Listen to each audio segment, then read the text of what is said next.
टूटा हुआ एक लंगड़ा सा घर था जहां राहुल, अभी अभी किशोर बना एक लड़का, अपने सपनों को हकीकत में बदलने की कोशिश में जुटा था। उसकी दीवारों पर चिट्ठियों की तरह लटकती पुरानी किताबें, जो उसकी खुशियों और ज्ञान की गवाह थी, हर रोज उसे प्रेरित करती थी।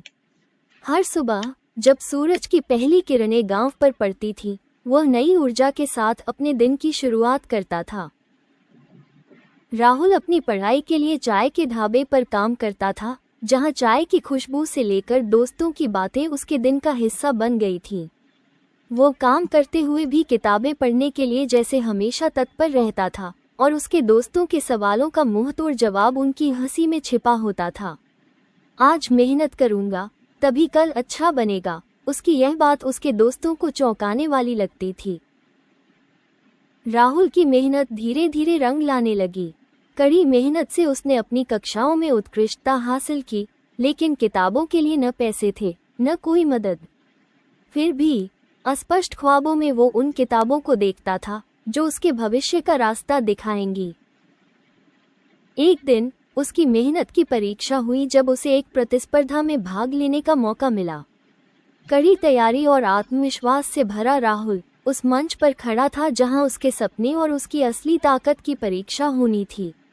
वो जानता था कि यह उसके जीवन का मोड़ हो सकता है। समय बीतते गए और राहुल ने सफलता की सीढ़ियां चढ़ना शुरू कर दिया। अपनी लगन और मेहनत के माध्यम से वो न केवल अपनी पढ़ाई पूरी की वरन एक बड़े अधिकारी बन गया। उसके सपने अब हकीकत में बदल गए थे और उसका उत्साह आसमान छू रहा था। जब राहुल अपने गांव लौटता है तो उसे सुनकर हैरानी हुई कि लोग उसकी कहानियों के बारे में बात कर रहे थे।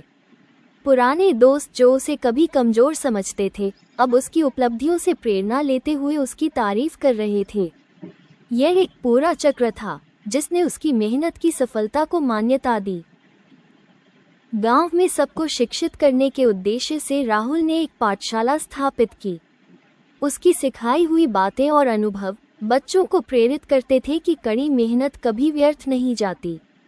वो अब सिर्फ एक अधिकारी नहीं, बल्कि सबका मार्गदर्शक बन चुका था।